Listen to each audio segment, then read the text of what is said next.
Well done, everybody.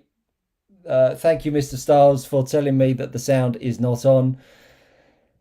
Oh dear, oh dear, oh dear. You'd have thought I'd have got better at this by now, wouldn't you? So my apologies. Good evening and welcome to the weekend debrief. Tonight on the show, we have Joe and Greg from Force Raceway. Tony and Rob are not going to be with us this evening. I kicked them to the side. I want to give Joe and Greg a little bit more airtime and get them to talk to us about their fantastic venue that they have up in Leeds. Going to talk through how it materialised, the development that they've put into the property, the business, and just generally give them a little bit of advertising and tell us what they deliver as an RC racing experience. You all know that in a couple of weeks' time, or just over a couple of weeks' time, there will be the RC Race Car GP. We've got 12 scale racing, GT12 modified, and 13.5 racing in the LMP class, and it's 13.5 stock in GT12. You can go over and check it out on the rcracecar.co.uk website. All the info is there. You can book in. Still got 30 spots left. There's 50 drivers down, which is great, and looking to get that filled up as much as possible. Hopefully the sound is on now. My apologies for that rookie error. So round up for me. What went on for my weekend? I was up at Chesterfield for the last round of the shootout. It's quite an interesting format that they do for their last event. Doors opened at 2 o'clock, and we had a couple of rounds of practice, full 8 minutes practice, and then we had 3 rounds of qualifying on the Saturday, and then we followed that up on the Sunday with another 4 rounds of qualifying and a final. It was 7 rounds of qualifying in all, and then 2 rounds of practice, as I say, and then a final. Interesting format. I mean, there's lots of discussion about it. About how potentially a round by round would be better instead of fastest time of qualifying. Interesting discussion with Andy Murray actually talking about 12 scale racing is almost built for round by round racing, and incidentally the RC Race Car GP is round by round over the weekend. Do you see that segue there? Do you see I moved that in from Chesterfield to my event? Still taking your questions. Thanks, Mike, Mark, and Simon for pointing the sound out. I really appreciate that. Keep the questions coming over if you want to ask Joe and Greg or anything, or even myself. So qualifying was good for me. I really enjoyed it. I've got back to using the Schumacher E4. In fact, I have both of my cars here. I have one chassis and 2 chassis. The reason why I've got 2, I'm going to do a little bit of modified this winter. So I wanted to get a couple of cars so I can get them set up. But I took the opportunity at Chesterfield to try out a new front end actually on my E4. There's a company in America, I think it's called Crazy Builds. They do a shortened version front end. So the lower beam makes the front axle sit back by about 5 millimeters. Wanted to give that a try, and actually I ended up using that car for the weekend. Qualified 13th overall, and I managed to win my B final, beating Mark Jewett and Barry Lynch, who were 2 guys that qualified in front of me. It was a really good race. Heavily pushed by Morgan Williams, which was great. He's a good driver and certainly packs a punch in a final. Crikey, did he come out of the blocks fast and kept me on my toes. So that was quite an interesting first couple of minutes, but managed to fend him off and took the win. So I was pretty pleased where I ended up. A really good opportunity to do a lot of testing because there was so much qualifying, which kind of makes it, I suppose, good and bad. Qualifying in that, obviously, you're trying to get your car faster as the day goes on, but if it had been round by round, I probably wouldn't have tested so much. And I think ultimately the shootouts were originally about it being a sort of a test and tune series rather than something super serious or championship that everyone goes out and hunts to win. As of course everyone wants to go as fast as they can, but I think the MO has always been with the shootouts that it was an opportunity to try out new things during the summer before the winter season. So it was a good weekend, as I say. I was really happy with getting to grips with the E4. Sort of gonna use that, as I say, all the way through the winter now. I'm not. I feel fairly settled now. I've tried. What have I tried? I've tried Yokomo. No, I started with a Roche to start with. Then I moved to a Yokomo. Then I went to an X-Ray. Then I went to an E4. Had an Automatics. Then went back to an X-Ray, an E4. Then went back to X-Ray, and then finally gone from X-Ray back to E4. No slant on X-Ray. Great car, great product, but I just prefer the simplicity of my E4. It feels like over the whole weekend, didn't really make any huge major wholesale changes. It was more about refinement, and it was really quite interesting to do that. And actually spent more time trying to drive the track and attack the track rather than trying to fight the car, which I get that with my buggy at the moment, the wheel speed that I use. I just wanted that with my my 12 scale. So that's why I have gone back to the E4 from Schumacher. E5 is on the way out, or coming out, should I say. Andy Murray was using it at the weekend. Looks fantastic chassis. I believe Daniel Robbins was using it as well.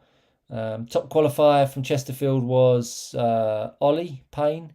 It was quite close between Ollie and Andy, but Ollie made a bit of a mistake at the start of his final, tapped a barrier, and Andy drove off. But having said that,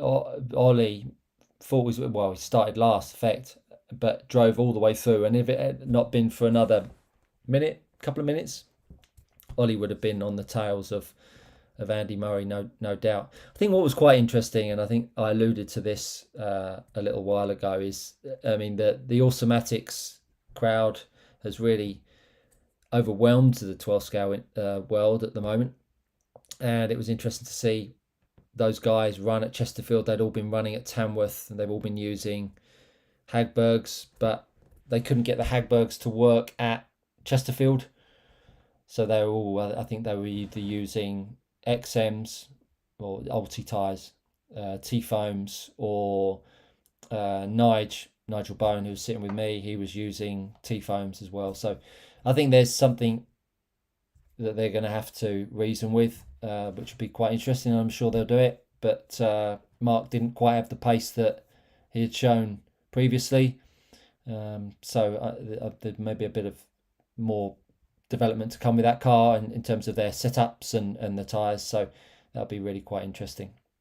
So it was as I say, it was a great weekend. I really enjoyed it, and it certainly gave me the bug back to getting 12 scale back in my hands, because excuse me, that sounds a bit loud. I'm just calling Joe and Greg.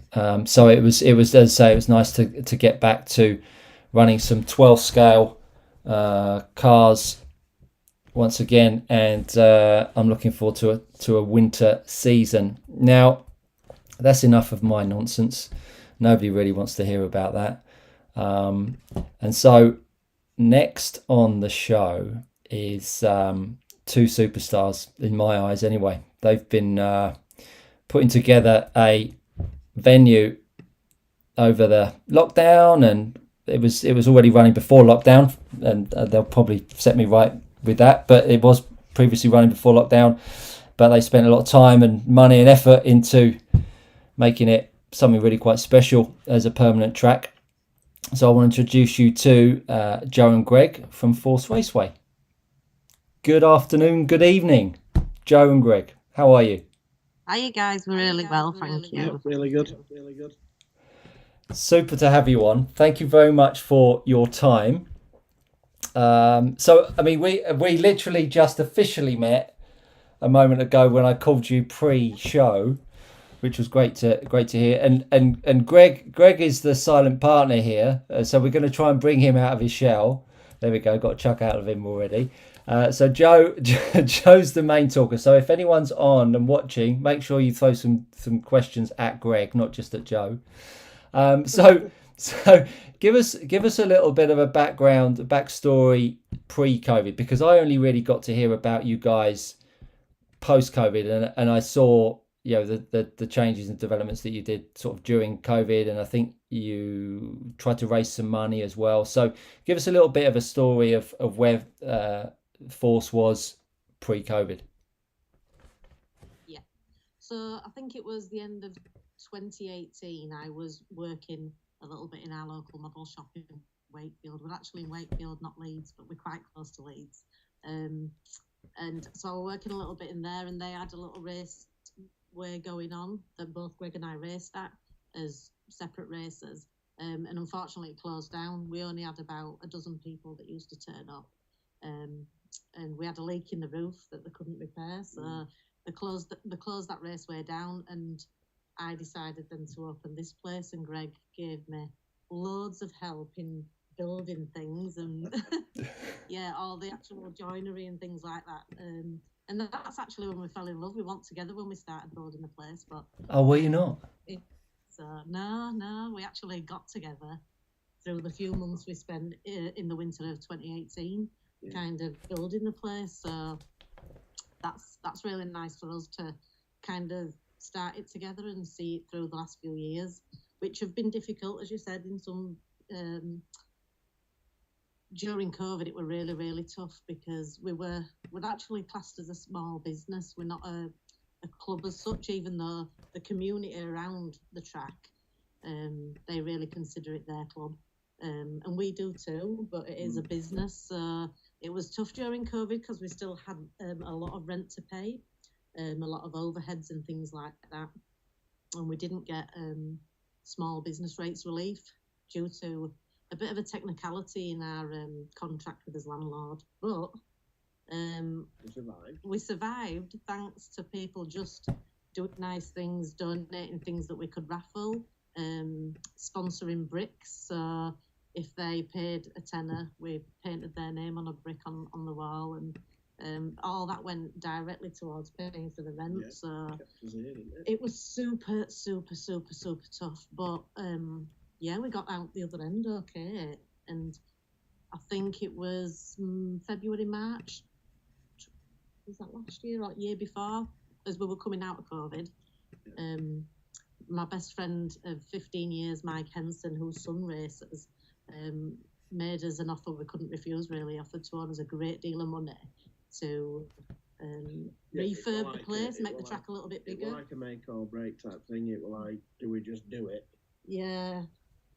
And risk it all, like if you build it, they will come kind of thing. It will like Field of Dreams. Yeah. We used to have a small circuit and an oval, that were both permanent, and the circuit was okay, wasn't it? But the oval was really busy one night a week on a Saturday night. But through COVID, we lost a lot of the oval races, sadly, and they never really came back quick enough after COVID. So we decided to make the circuit bigger. We still actually have an oval that we can put down on the circuit, lift the downpipe. But we just didn't have the number of oval races that we used to have, so we decided to go full on circuit. So the track's a little bit bigger. It's still classed as a small track compared to what you're used to, Stu. With 21 metres straight and 14 metres wide. So we race touring cars, 10 scale touring cars, 13.5 motors, with no problem whatsoever, but it is considered a bit technical. Yeah, but it's great for 12 scale here. As Thursday night 12 scale brushed is packed, and we've also got some GT12s racing with us now twice a month, which is good. Yeah, I mean that's how it's about. Yeah, I mean the size. Certainly for 12 scale, I don't. I don't see that as a problem. I think that when you start to get to 10th scale, people have a bit of a gripe, but you can absolutely get them round in a 12 scale track. It's just that what people are used to, isn't it? And it's almost like actually you just need to maybe perhaps re-educate people rather than saying, oh, the track's too small. No. Actually, do you know what? You can actually really improve your driving on a tighter, twistier track than something that's traditionally with touring car. I mean, you look at the touring car track. I mean, I know they're running map modified this week at the World Championships. I mean, it's a field, isn't it? I mean, the track is really big, long sweeping bends. It's okay, but for me personally, the tighter the better. Yeah, and variety is the spice of life. It really is.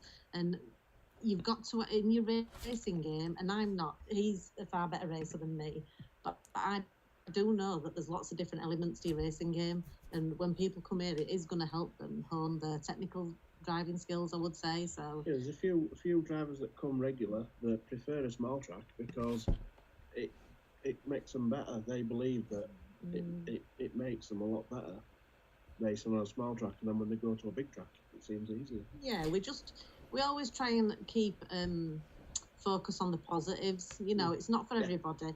If you want to drag race or you want to fly down the straight, we don't have a great big long straight, but we do have a really exciting infield.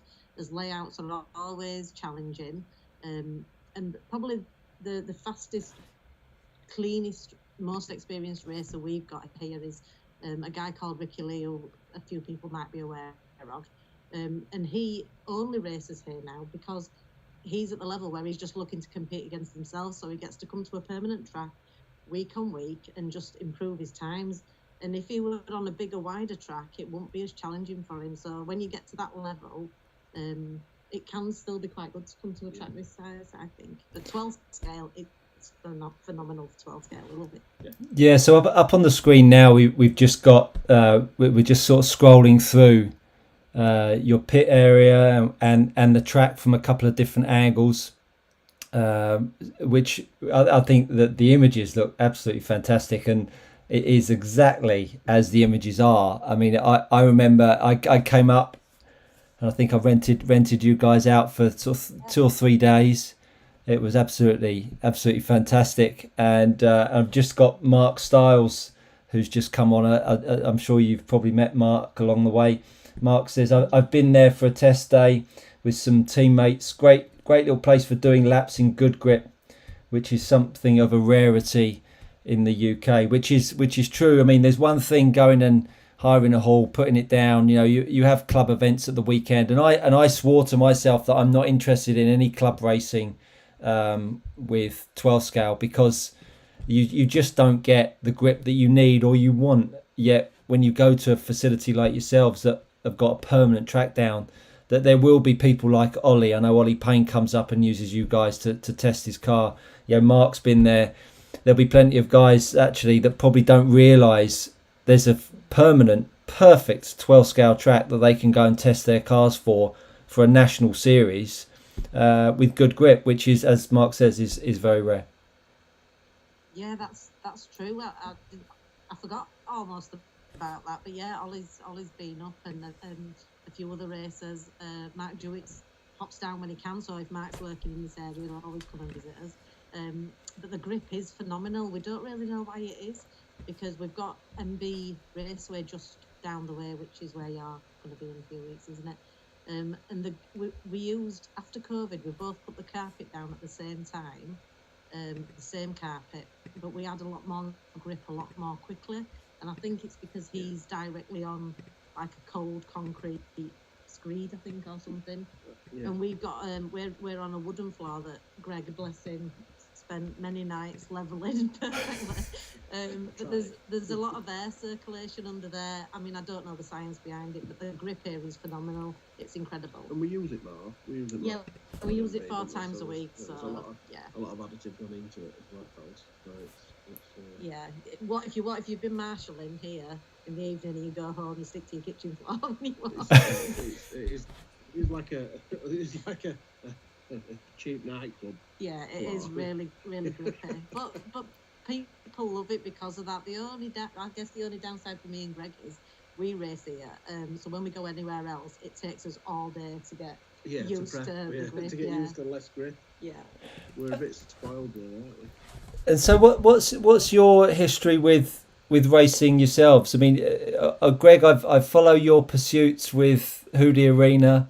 I know you went over there a little while ago, and so I know you race. Joe, you do some racing along the way. You sort of go along to support Greg on the away days, but you race at club. Is that kind of how the dynamic works? Yeah, I choose to race on a Friday here, so I race 10-scale touring car. And Greg, because we've got a phenomenal cafe at Force, Greg's elected to spend this year working in the cafe on club nights because it's good for business, and the racers love it. He makes his own stone-baked pizzas, all freshly made, and so they love that. So we wanted to keep that going for a while. So Greg is elected to concentrate on his racing outside Force. Yeah. Which I couldn't do the cafe and not race anywhere else. Yeah. I'd go out my mind. But you race on Fridays, don't you? Yeah. I sort of raced buggies when I was a kid, when I was like 12, 13, for about a year, 2 years, that were it. And then I didn't do anything until about a couple of years before we opened here. And I just got back into touring car, and I'd never raced touring car in my life, so it was just club racing for me. And it's only since this place, Joe sort of threw me in at deep end and said, why don't you do outdoor? So this year, I've never raced outdoor until this year, so she sort of threw me in at deep end there, then booked me into Hoodie Arena and just sort of threw me into that. Go on. And, I suppose I'd probably just be sat at home doing nothing if it weren't for Joe. She'd just, she's like, just get in there and just do it. What did you think? I am scared. What did you think of the Hoodie Arena? I loved it. I think the experience of it, coming out of it, was really good. Experience taught me a lot, really. I mean, I don't really know that much to start with, but if I had that knowledge going into it, from coming out of it, I'd have probably done a bit better. But I just went for experience. We'd love to go back next year for it that way. I'd do it again. Yeah, in a breath. I'd do it every week if I had enough money to just travel there every week. I'd do it. If you've never been and you get a chance to go, just do it. I mean, we booked it. We're always broke, me and Greg. I'll be frank with you. We never have any money because I commit ourselves to things, and then I work out how to pay for it. That's just how I work. So I booked him in euros. Didn't really even tell him, and I just made it happen. And we're still financially recovering from that trip. But let me tell you, if you're into RC car racing, just go. It's a phenomenal venue. It's a great town. It's situated in a wonderful town. You can make a week's holiday, take the wife. I must be the only man that complains that my wife spends too much money on me when it comes to RC. What I was just gonna say was, Joe, there is clearly a market here that if you get all of the telephone numbers of all of the racers across the UK, you could charge some sort of subscription to get the wives to agree to send their guys away. And you just convince them there is a definite business model there for you. Because let me tell you, if I could pass over my wife's telephone number to you after the show, that would be fantastic. If you could have a little word with her. 100%. There's lots she could be doing. Maybe a spa one day, hiking in the mountains. No spas, Joe. No spas. No spas. Too expensive. But I have been to the Hoodie Arena, and a very funny story, actually. So I've been there a couple of times, and both times I've walked away kicking my car along the street because I did rubbish. The first time I went, I qualified in the very bottom final of the Euros, and then I pretty much was in the bottom final again at the last Euros. But we took a trip around the workshop, around the factory. Did you manage to do a factory trip? No, we decided not to do it. I don't know why. We just wanted to focus on his racing. Yeah. We heard it was really good. Yeah, it were a bit odd. The cancelled, I think, they cancelled some of them. So the ones that we could have gone on were cancelled, but then the ones that were on, I were actually racing, so I couldn't make it because I were on track. Or, you know. Well, how did you find the tar? Yeah, so I mean, I think when you go there the first time, all you want to do is just use and abuse the track and race as much as you possibly can. So I was completely the same.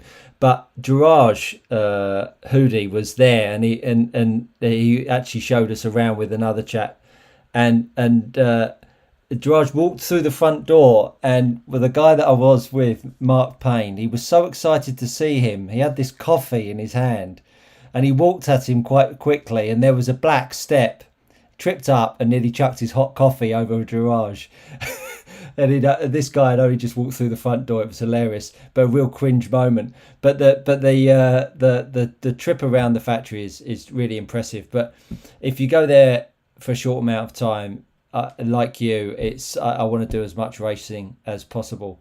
But your experience of racing outdoors, because obviously you've got an indoor track, you spend most of your time, or you have done a lot of indoor racing. The outdoor series or the outdoor racing, what do you find most different about it? Give me two things. Give me two things that you find most difficult about outdoor racing. Well, setup for a start, because I'm not that good at setup and clued up to start with anyway. So it will get into grips with like trying to set my car up to run on tarmac, and I don't know. That's Greg's it, really. Greg's not I'm really pretty back. Yeah, he's racing a Schumacher MI8 at the moment, and I have to say people like Candy Murray and that have been really helpful. But race meeting to race meeting, he doesn't really have any sponsorship or backing, so he just relies on little tips from a variety of different people, and he just tries to bring what he's learning together himself, really. So he doesn't have expert advice, but you're picking stuff up, aren't you? Yeah. I'm getting there, but you know, I'm hoping next year there'll be a different story for me. But I think he's got an amazing raw talent to drive, but he does. I fully believe in him. I just want to try and get as much done before I get blind and old. That's it. It's not going to be long before I'm too old. Amen to that. Amen to that. I think when we put together a little bit of more understanding of setup and things like that, Greg will be. He knows you consider yourself a little bit over the hill, don't you? Yeah. But I don't feel that way. I think he's still got a lot to offer. It's just, bringing it all together. Yeah, that'll help sometimes. But I don't do anything with my car. In all fairness, I should do more. But I feel that if I go to one outdoor meeting and my car works good, I kind of just leave it, and then I go to the next one. And I hope it works good. I start adjusting. If it doesn't, so that's like. But look, that's not a bad thing to do. You know, I mean, I find that with my buggy racing outdoors, I leave it on, go unless the track is completely different. I'll leave it on, go race it, and then I'll tune from there. So it's not the worst idea. I just want to touch back on obviously at your fantastic venue. So what I've got to pull up on the screen here is all of the variety of classes that you cover. So we've got I've got hot hatch, 1/10 touring, minis. Then you've got talk and tune, test and tune practice, mates race, outlaw rods, Tamiya night, and Rally X. I mean, for heaven's sake, woman and man, you are doing it all, which is fantastic. What? Yeah. Talk me through how a week looks for you at Force. And by the way, you must have questions for these two amazing people. So come on, fire some questions at them. Let's find out more. So tell us about this. What does a full week look like at Force Raceway? A full week at Force starts on a Tuesday when we either race GT12 and Frontier, or Frontier on its own, or we race Rallycross. So it depends which week of the month it is. But we have 3 different classes that go on a Tuesday. Right. The busiest night of the week, we shut Wednesdays, we get a rest. The busiest night of the week is a Thursday when we race Camtech and Mardave, hot hatches and minis. And that's when the venue is packed. Yeah. And it's a full night of, you know, I've filled every little entry slot I've got. Sometimes we have to open earlier on a Thursday to fit them all in. So that's. And we get a lot of kids as well, which is good. New kids into hobby, yeah. I mean, you guys, you're quite into 12, obviously, so you understand that where the background of GT12 and things like that. So these cars are very, very basic. 12 scale on foam, brushed motors, 20 turn, 21 turn motors, and you can get everything for about 250 quid. If I'm selling this class to somebody in my town that's never raced, about 250 quid and you're on track with everything. That's a charger and your handset. And so that's how we're getting people into Force. And they do a season or two of that, and they might go to GT12 or they might go to touring car or Tamiya or something else. But we've launched a big series that we're taking around the UK. So we just opened booking for that this week, and that's for those cars. So we're trying to kind of do the first big UK series for them, because we do think there's a lot of driving talent in those classes. And the cars themselves are great fun and affordable. So I'm kind of big on trying to get, not kind of taking races from other venues or from other classes and then putting them in another class. We need completely new races. So people in every club's community, the local towns, we need to be getting them into the clubs and then making sure they stick with us for a few years, you know, stick with the hobby and the sport. So tell us more about this. Have we lost connection? No, you're all there. No, you're all there. Yeah, no, you're all there. Did I have a blank look on my face there? I digressed there. So yeah, that's called Rug Masters. Sorry, Rug Masters 2023. Just message me if you want to know how to book in. So that's well, let's not be shy about this. How do you book into Rug Masters? So on our website, so Flat Out RC, which is the company, that's our official company name, Flat Out RC Experience Limited. We've got a website, flatoutrc.co.uk. It's on the screen right now. It is just down here, flatoutrc.co.uk. Thank you. It's all good. Yeah, so go up there. There's loads and loads of different pieces of information on all the racing that we do. But you just make sure that you check out the Rug Masters 2023 regs. And if you're happy with the regs and you'd like to join us, you just click on track schedule, pick the dates that we will have listed in the regs, and just book in. And you can pay now when you book in, or you can pay later. But it's going to be a really fun 6-round event. We're going to Crewe. So it starts and finishes at Force with round 1 and 6. Then we're going to Crewe, Stafford, Chesterfield, hopefully. You probably know they're trying to get a few different things confirmed at the new venue. So Chesterfield around 4, and then we're going all the way down to Belfast. So talk me through it, Joe. So the start of it. What are the dates of the first event? The first one's on the 9th of October here at Force. Okay. And we're running. You can book in as a mini racer, a hot rod racer, or as a junior, and we'll mix in the junior class. We're going to mix hot rods and minis together. We're also sponsoring huge cash prizes at the end of the season. Everybody loves cash, Joe. So what did you say? Everybody loves cash. Once you get to it being an official BRCA championship, you're not allowed to win cash. So until we get to that point, let's throw it at you. So yeah, let's not even go. Let's not even go there, Joe. Let's not even go there. So what's the next date and what's the next venue? Sorry, then it's Crewe. Oh no, you're testing me now. Crewe is on. Don't go away. We're not going anywhere, Joe. So Crewe is, let's have a look where are we, September, October. Crewe is the 6th of November, I think. Yep, 6th of November. Then we're off to Stafford on the 4th of December. Yeah. Then we have a bit of an extended break for Christmas, and we are 29th of January. We're at Chesterfield, hopefully. Fingers crossed that's to be confirmed. And in February, we're all the way down in Essex at Basildon Buggy Club on the 26th of February. And then the championship comes to its grand climax on 26th of March back at Force Raceway, when we'll have, you know, a big trophy presentation. We'll award us cash prizes. You can win things like... Juniors. As juniors will be presented with their trophies and their cash prizes. And you can win things like... exclusive hire for the day of Force and things like that for you and your friends. So there's lots to race for, but mainly it's bragging rights, obviously. Standard. Yeah. So I've just got up on the screen now. I've just put all of those dates in. So 6th of October Force, 6th of November Crew, 4th of December Stafford, 29th of Jan is Chesterfield, 26th of Feb is Basildon, 26th of March. Basildon, I always think of Ford cars, so I don't know why that is.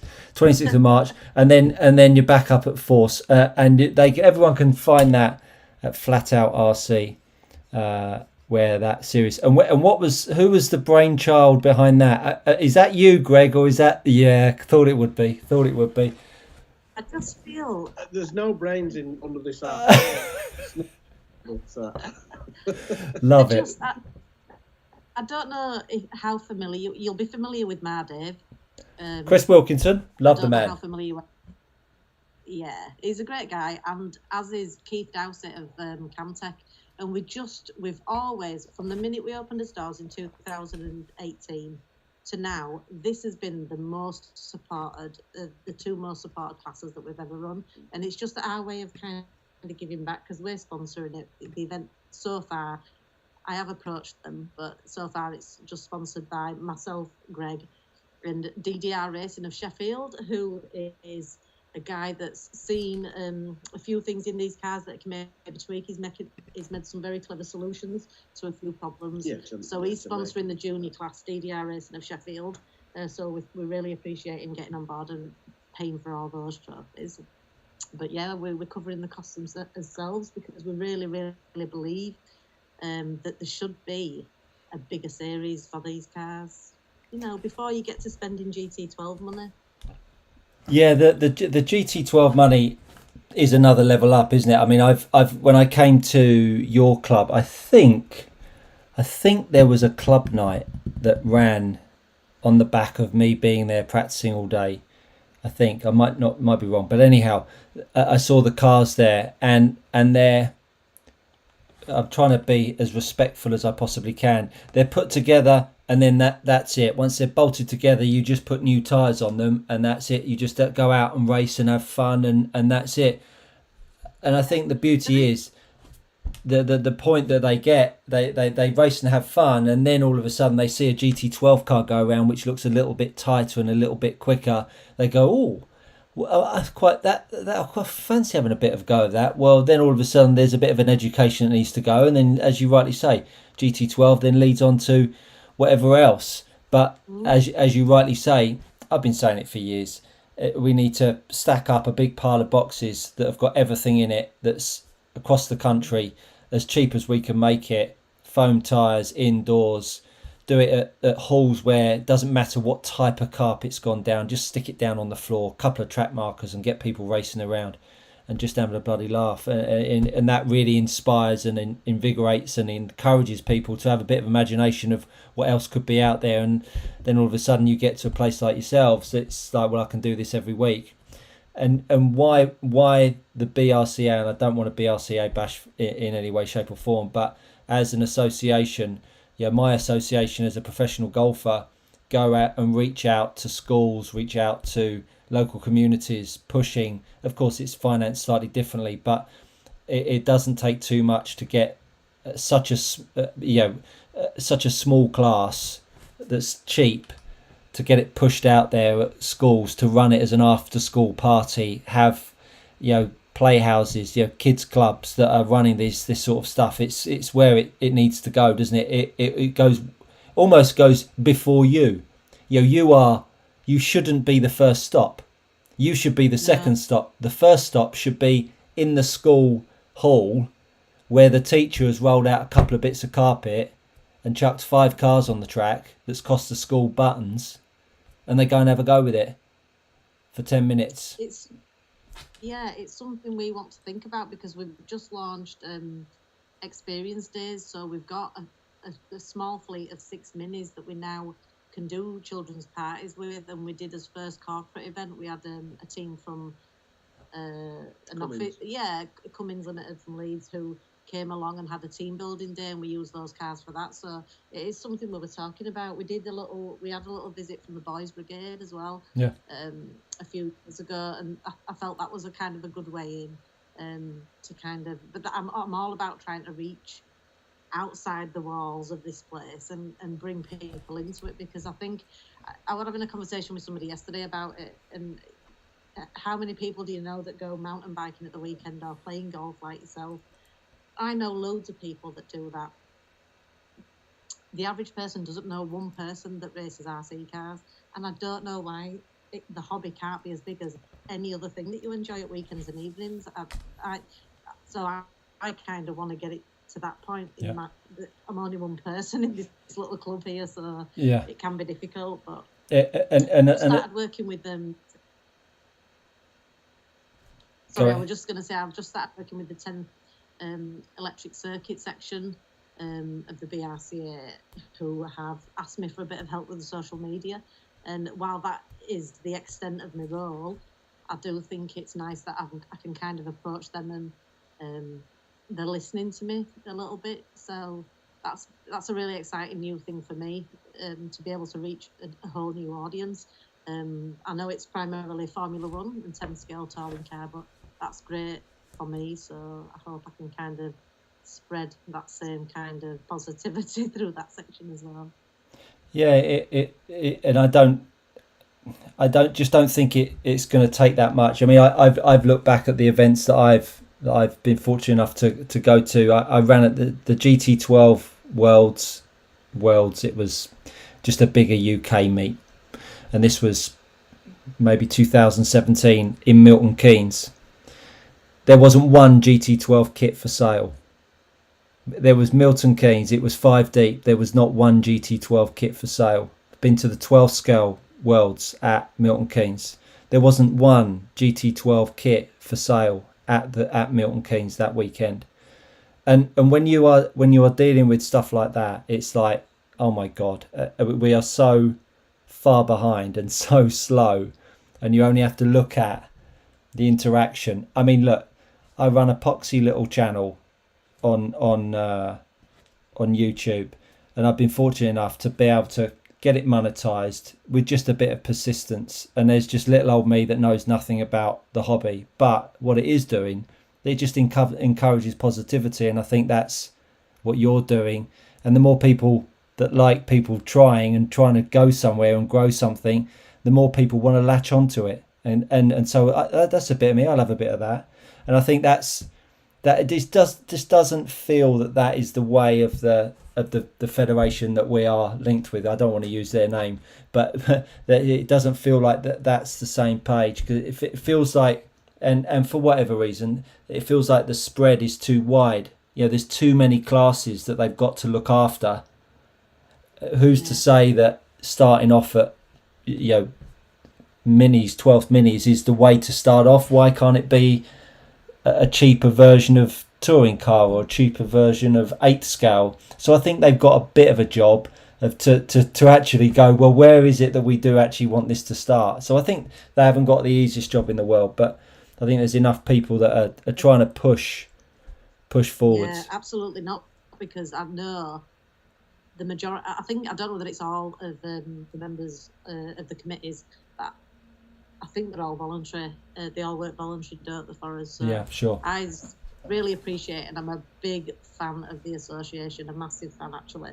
But I still think there's more that we can do, but I don't think it's all down to them. So we kind of need to help them and point things out, I think, sometimes, because it all starts at club level, doesn't it? That's everybody's entry point to racing is through their local clubs. So if people don't get into it, yeah, it's just going to come to a stop.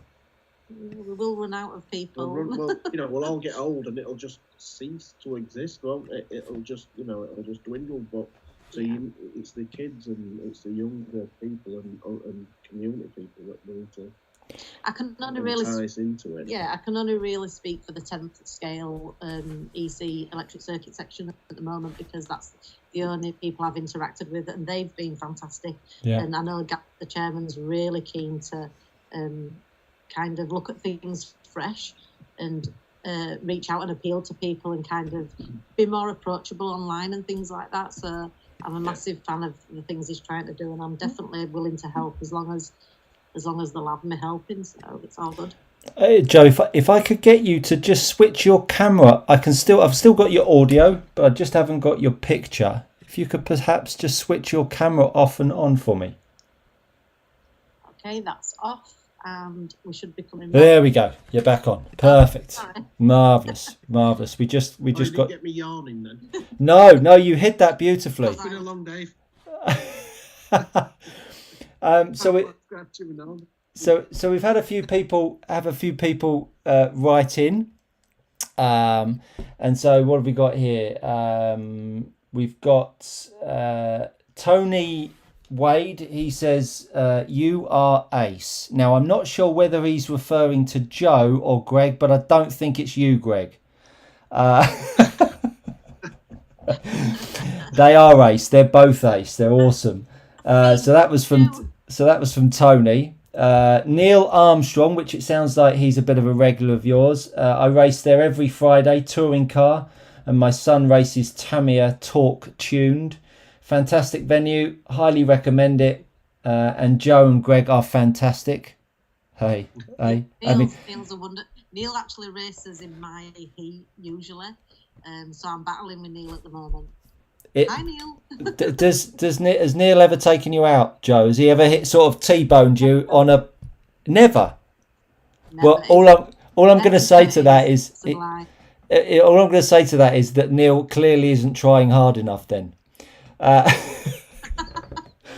so Mark Stiles said I started with So this is Mark Stiles. He started with Dave cars at my local club. A little permanent club that used to exist down in High Wycombe, as it happens. So that's how Mr. Stiles got started.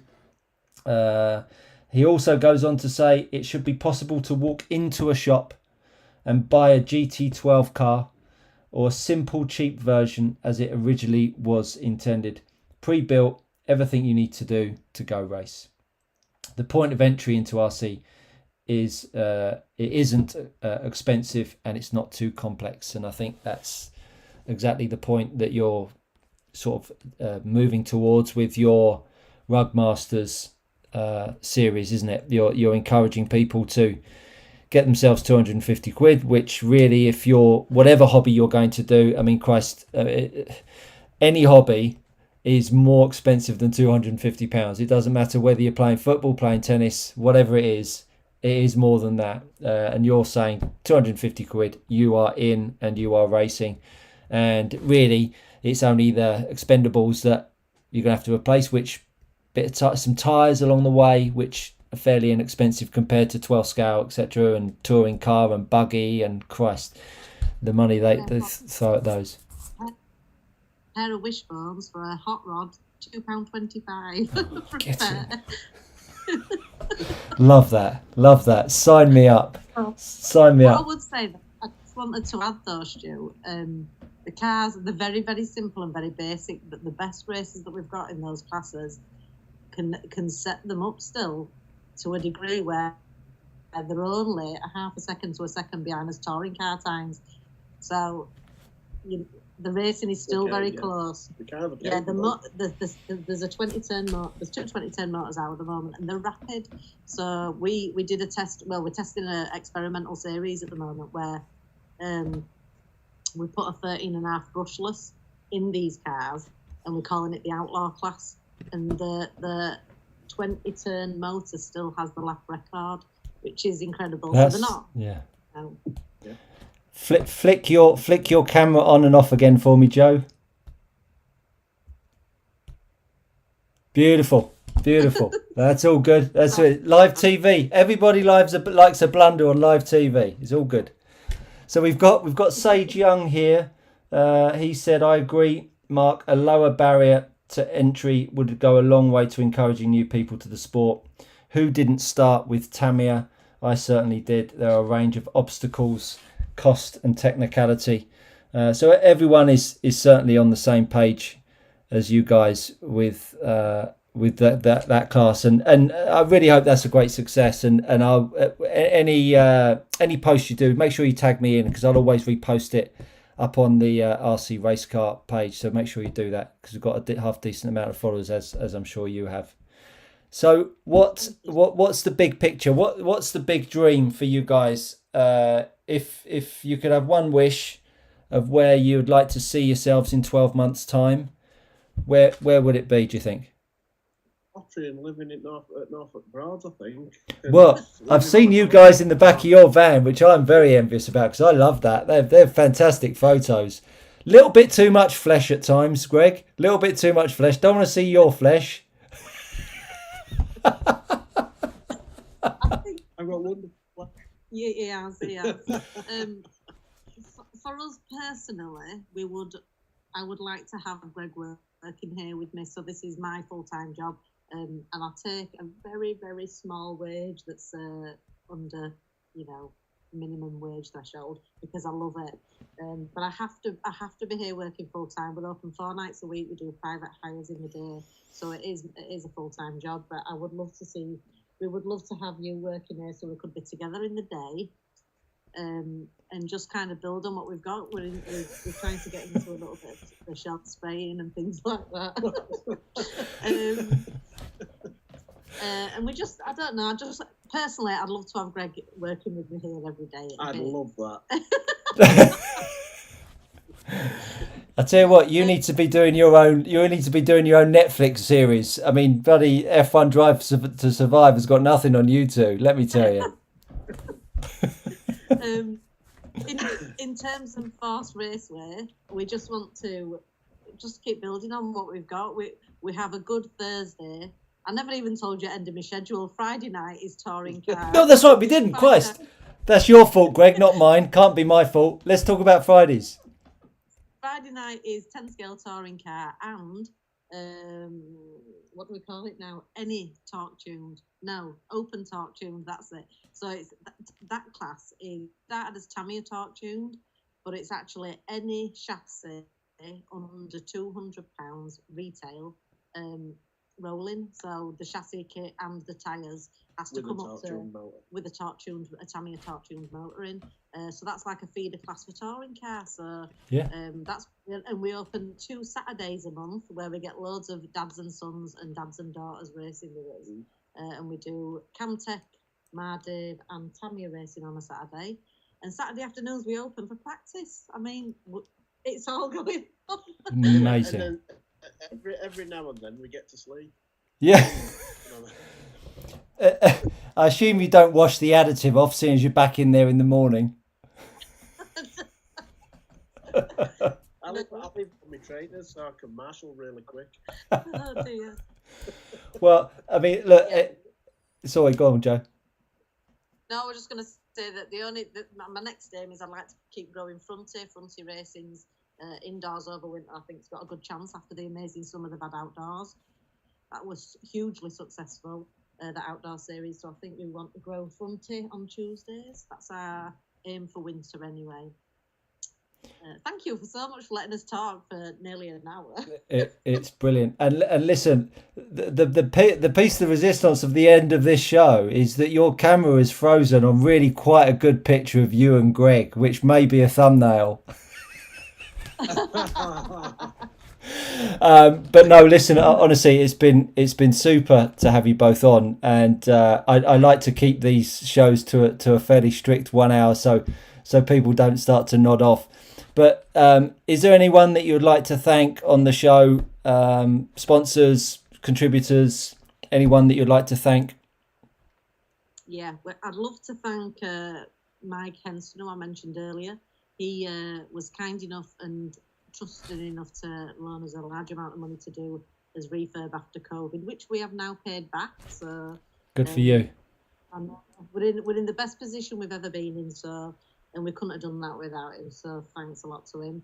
And who else would we like to? Just thanks to us racers. All of They, racers, when no people walk in, a new person walks in, they're always so helpful to them, so welcoming. The community around this place is what makes it brilliant. So it's not me and Greg, it's the people that race. So and the thanks naughty to them. table. Yeah, thank everybody on the naughty table for making Thursday nights quite interesting and boisterous. Yeah, it's a little bit like a social club on a Thursday night as well. So. And that's what it should be, right? I mean, that's effectively why we all go racing, to race cars and hang out with friends and family and have a bloody good time. Yeah. Bless you both. Stop.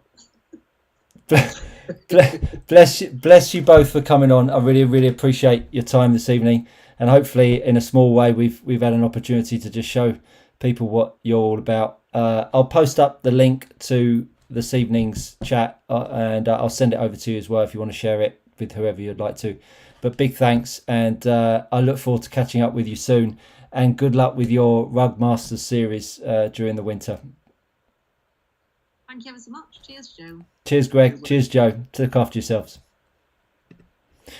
So that was Greg and Joe from Force Raceway. Gosh, two guys and girls that are really trying to push forwards in a market that is like that big.